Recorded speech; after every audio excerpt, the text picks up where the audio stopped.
पैसों की कमी दूर करने के लिए 5 रुपये के कलावे से करें ये उपाय। कलावा, जिसे मौलिया या रक्षा सूत्र भी कहा जाता है, हिंदू धर्म में एक पवित्र और महत्वपूर्ण धागा है। यह मुख्यतः लाल, पीले और सफेद रंग के धागों से बना होता है और कलावे का इस्तेमाल पूजा पाठ या हवनयज्ञ एवं अनुष्ठानों के दौरान किया जाता है। जहाँ एक ओर पूजा पाठ या हवन संपन्न होने के बाद घर परिवार के सदस्यों को कलावा बांधा जाता है, तो वहीं कई बार पेड़ पौधों की पूजा के समय भी उन पर कलावा लपेटा जाता है। कलावा सिर्फ एक धागा नहीं है, बल्कि रक्षा सूत्र कहलाता है, क्योंकि इसमें त्रिदेवों यानी ब्रह्मा, भगवान विष्णु और शिवजी का वास माना गया है। इसके अलावा कलावे में लगने वाली गांठ में त्रिदेवियों यानी माता सरस्वती, माता पार्वती और मां लक्ष्मी का स्थान माना गया है। कलावा बांधने के पीछे कई धार्मिक और ज्योतिषीय मान्यताएं प्रचलित हैं। ऐसा माना जाता है कि इसे विधि विधान और सही नियमों से बांधने पर कई सकारात्मक लाभ मिलते हैं। यह न केवल बुरी नज़र और नकारात्मक ऊर्जा से बचाव करता है, बल्कि इसे बांधने से ग्रह दोषों का निवारण होने के साथ मानसिक शांति भी प्राप्त होती है। ऐसी मान्यता है कि कलाई के साथ तुलसी के पौधे या घर के अन्य पवित्र स्थानों पर कलावा बांधने से सुख, समृद्धि और शांति का वास होता है। यदि इसे सही तरीके से और मंत्रोच्चारण के साथ बांधा जाए तो यह जीवन में सकारात्मक ऊर्जा का संचार करता है। आइए जानते हैं, कलाई से लेकर तुलसी के पौधे तक कलावा बांधने के नियम और ज्योतिषीय लाभ क्या क्या हैं। 5 रुपये के कलावे से कौन से उपाय किए जा सकते हैं जिससे घर की आर्थिक स्थिति बेहतर बने। साथ ही जानेंगे और अन्य उपायों के बारे में जो धन संबंधी समस्याएं दूर करते हैं। लेकिन उससे पहले अगर आप भी चाहते हैं कि लक्ष्मी माता का आशीर्वाद हमेशा आपके साथ रहे, तो इस वीडियो को एक लाइक करें और चैनल को सब्सक्राइब करें और कमेंट बॉक्स में जय लक्ष्मी माता जरूर लिखें। नंबर 1, कलाई पर कलावा बांधने का महत्व। कलाई पर कलावा बांधने की परंपरा वैदिक काल से चली आ रही है। इसे बांधने का उद्देश्य व्यक्ति को बुरी नज़र और नकारात्मक शक्तियों से बचाना होता है। कलावा व्यक्ति की ऊर्जा को संतुलित करता है और उसे मानसिक शांति प्रदान करता है। आमतौर पर कलाई में कलावा किसी पूजा के बाद बांधा जाता है, जो व्यक्ति की किसी भी बुरी शक्ति से सुरक्षा का प्रतीक होता है। ऐसा माना जाता है कि जब पूजन के बाद पंडित कलाई में कलावा बांधते हैं, तो यह जातक की संपूर्ण सुरक्षा का संकेत देता है। नंबर 2, कलाई पर कलावा बांधने के नियम। जब भी आप कलाई में कलावा बंधवाते हैं, तो कुछ नियमों का पालन जरूरी माना जाता है। जैसे पुरुषों को हमेशा दाहिने हाथ की कलाई में और महिलाओं को बाएं हाथ की कलाई पर कलावा बंधवाने की सलाह दी जाती है। वहीं कुंवारी लड़कियां दाहिने हाथ की कलाई में कलावा बांध सकती हैं। इसे बांधने के समय पंडित कुछ मंत्रों का उच्चारण करते हैं। मुख्य रूप से कलावा बांधते समय नमः शिवाय या विष्णुवे नमः मंत्र का जाप करना उचित माना जाता है। ऐसा कहा जाता है कि कलाई में कलावा हमेशा शुभ मुहूर्त में ही बांधना चाहिए। नंबर 3, कलाई पर कलावा बांधने के फायदे। कलाई पर कलावा बांधने से व्यक्ति नकारात्मक ऊर्जा और बुरी नज़र से सुरक्षित रहता है। ज्योतिष के अनुसार कलावा ग्रह दोषों को दूर करने में सहायक होता है। इसलिए यदि किसी व्यक्ति की कुंडली में ग्रह दोष है, तो कलावा बांधने से उनसे मुक्ति मिलती है। यह एक ऐसा पवित्र धागा है जो व्यक्ति को मानसिक शक्ति और आत्मविश्वास प्रदान करता है। नंबर 4, तुलसी के पौधे पर कलावा बांधने का महत्व। तुलसी का पौधा हिंदू धर्म में पवित्रता और शुभता का प्रतीक है। इसे देवी लक्ष्मी का स्वरूप माना जाता है। ऐसी मान्यता है कि तुलसी के पौधे में कलावा बांधने से घर में सकारात्मक ऊर्जा का संचार होता है और माता लक्ष्मी की पूर्ण कृपा बनी रहती है। नंबर 5, तुलसी के पौधे पर कलावा बांधने के नियम। यदि आप तुलसी के पौधे में कलावा बांध रहे हैं, तो आपको कुछ नियमों का पालन जरूर करना चाहिए, जिससे इसके पूर्ण लाभ मिलते हैं और समृद्धि बनी रहती है। तुलसी के पौधे में गुरुवार या शुक्रवार के दिन कलावा बांधना सबसे शुभ माना जाता है। तुलसी में कलावा बांधने से पहले तुलसी के पौधे की पूजा करें और उसमें गंगाजल छिड़के। कलावा बांधते समय महालक्ष्मी नमः मंत्र का जाप करें। नंबर 6, तुलसी के पौधे पर कलावा बांधने के लाभ। तुलसी का पौधा हिंदू धर्म में अत्यधिक पवित्र और पूजनीय माना जाता है।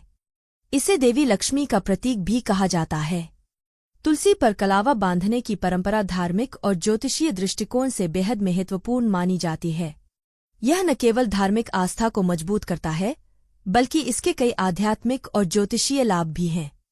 आइए जानें उनके बारे में। तुलसी के पौधे में कलावा बांधने से घर में धन और समृद्धि बनी रहती है। यह उपाय घर को नकारात्मक शक्तियों से बचाता है। यह परिवार के सदस्यों के बीच शांति और स्वास्थ्य बनाए रखने में मदद करता है। तुलसी के पौधे में कलावा बांधने से इस पौधे की पवित्रता और ज्यादा बढ़ जाती है और इसकी पूजा से दोगुना लाभ हो सकता है। नंबर 7। घर के अन्य स्थानों पर कलावा बांधने का महत्व और लाभ। कलावा न केवल व्यक्ति के लिए बल्कि घर के विभिन्न स्थानों पर बांधने से भी इसका महत्व और प्रभाव बढ़ जाता है।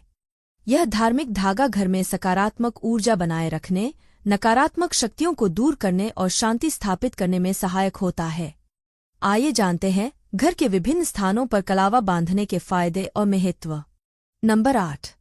घर के मुख्य द्वार पर कलावा बांधने के लाभ। घर के मुख्य द्वार पर कलावा बांधना शुभ माना जाता है। यह न केवल घर को बुरी नजर से बचाता है, बल्कि इसे सकारात्मक ऊर्जा से भर देता है। इस उपाय से घर में सुख, शांति और समृद्धि का संचार होता है। मुख्य द्वार पर बंधा हुआ कलावा बुरी शक्तियों और नकारात्मक ऊर्जा के प्रवेश को रोकता है। यही नहीं, इससे परिवार के सदस्यों के जीवन में शांति और सौहार्द बना रहता है। नंबर 9। घर की तिजोरी या पैसों के स्थान पर कलावा बांधने के लाभ। धन और कीमती सामान रखने के स्थान पर यदि आप कलावा बांधते हैं तो इससे आपकी आर्थिक स्थिति में सुधार होता है। यह उपाय न केवल धन की वृद्धि में सहायक है, बल्कि आर्थिक स्थिरता बनाए रखने में भी मदद करता है। तिजोरी पर कलावा बांधने से आपके लिए धन वृद्धि के योग बनते हैं। यह उपाय अनावश्यक खर्चों को नियंत्रित करने और धन संचय को बढ़ावा देने में सहायक होता है। घर की तिजोरी पर कलावा बांधने से घर में धन की कमी नहीं होती है और माता लक्ष्मी की कृपा बनी रहती है। नंबर 10। नए या पुराने वाहन पर कलावा बांधने के लाभ। नए या पुराने वाहन पर कलावा बांधना शुभ और सुरक्षा का प्रतीक माना जाता है। ऐसा कहा जाता है कि यह वाहन को दुर्घटनाओं और नकारात्मक शक्तियों से बचाता है। वाहन पर कलावा बांधने से यात्रा के दौरान किसी भी प्रकार की अनहोनी का खतरा कम हो जाता है। आइए जानें इसके अन्य लाभ। कलावा बांधने से वाहन पर बुरी नज़र और नकारात्मक ऊर्जा का प्रभाव नहीं पड़ता है। यह उपाय आपके वाहन को सुरक्षित रखता है और उसमें सकारात्मक ऊर्जा का संचार करता है। पुराने वाहन पर कलावा बांधने से वाहन की उम्र और कार्यक्षमता में सुधार होता है। ऐसा माना जाता है कि यह उपाय वाहन के खराब होने या बार बार मरम्मत की आवश्यकता को कम करता है। नया वाहन खरीदने के बाद उस पर कलावा बांधने से भगवान की कृपा बनी रहती है। यह शुभता का प्रतीक है और वाहन का उपयोग करने वाले व्यक्ति को देवी देवताओं का आशीर्वाद मिलता है। नंबर 11। पीपल का पेड़। पीपल के पेड़ को हिंदू धर्म में देववृक्ष माना जाता है। इसे भगवान विष्णु का निवास स्थान भी कहा गया है। धार्मिक मान्यता है कि पीपल पर कलावा बांधकर भगवान विष्णु और माता लक्ष्मी से प्रार्थना करने पर धन समृद्धि आती है। शास्त्रों के अनुसार शनिवार को पीपल के पेड़ पर कलावा बांधने से शनि दोष कम होता है और नौकरी में सफलता मिलती है। नंबर 12। बरगद का पेड़। बरगद का पेड़ दीर्घायु और स्थिरता का प्रतीक माना जाता है। मान्यता है कि अगर वैवाहिक जीवन में समस्याएं हो रही हों या शादी में देरी हो रही हो तो बरगद के पेड़ पर कलावा बांधने से इन समस्याओं का समाधान होता है।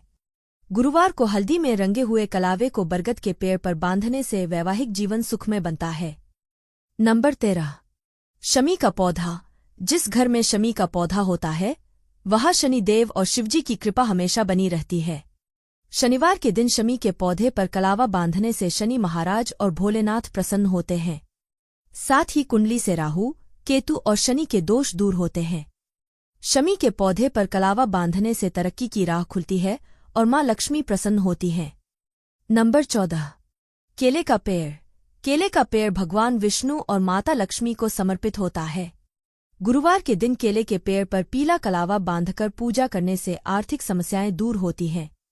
इसके साथ ही यह धन वृद्धि और व्यापार में उन्नति का मार्ग प्रशस्त करता है। चलिए दोस्तों, अब जानते हैं उन अन्य उपायों के बारे में जो मान्यताओं के मुताबिक हैं। हर पूर्णिमा के दिन सुबह सबसे पहले पीपल को जल दें और लक्ष्मी मंत्र की एक माला का जाप करें। ऐसा करने से धीरे धीरे सभी आर्थिक परेशानियां दूर होंगी और घर में सुख शांति बनी रहेगी। नंबर 15। अगर आप आर्थिक तंगी से गुजर रहे हैं और अचानक धन लाभ की तमन्ना रखते हैं तो सफेद रंग की ध्वजा पीपल वृक्ष पर लगाना चाहिए। सोने के कुएं पर दीपक जलाने से शत्रुओं का मन शांत होता है और अचानक धन प्राप्ति होती है। दीपक रात्रि के समय या शाम के समय जलाना चाहिए। दीपक जलाने के बाद मुड़कर नहीं देखना चाहिए। नंबर 16। श्री सूक्त का पाठ करने से घर की आर्थिक तंगी दूर हो जाती है। रोजाना श्री सूक्त का पाठ करने से घर में माँ लक्ष्मी का वास होता है। लक्ष्मी सूक्त का पाठ करने से भी माँ लक्ष्मी का घर में वास होता है। इससे घर की दरिद्रता दूर होती है और घर में धन वर्षा होती है। नंबर 17। घर की तिजोरी में लाल रेशम के कपड़े में हल्दी की 3 गांठें और थोड़ी सी मिश्री को बांधकर रखने से घर में पैसे का आगमन तेज गति से होता है। नंबर 18। धन रखने के स्थान पर या तिजोरी में हमेशा लाल वस्त्र बिछाए। दुकान में तिजोरी के पास लक्ष्मी गणेश की तस्वीर लगाए। इसके अलावा किसी भी शुभ मुहूर्त पर सुबह जल्दी उठकर लाल रेशम का कपड़ा लें और उसमें अखंडित 21 चावल के दाने बांध लें। इसके बाद लक्ष्मी माँ की पूजा करें और उस कपड़े में बंधे चावल भी रखें। पूजा के बाद माँ से अपनी मनोकामना मांगे और चावल की पोटली को अपने पर्स या फिर तिजोरी में रख दे। ऐसा करने से आपकी आर्थिक समस्या दूर होगी। दोस्तों, अगर आपको हमारी यह जानकारी अच्छी लगी हो तो वीडियो को एक लाइक जरूर करें और अपने दोस्तों के साथ शेयर करें। चैनल को सब्सक्राइब करना न भूलें ताकि आपको हमारे नए वीडियो की नोटिफिकेशन मिलती रहे। वीडियो देखने के लिए आपका धन्यवाद। जय श्री राम, जय बजरंग बली।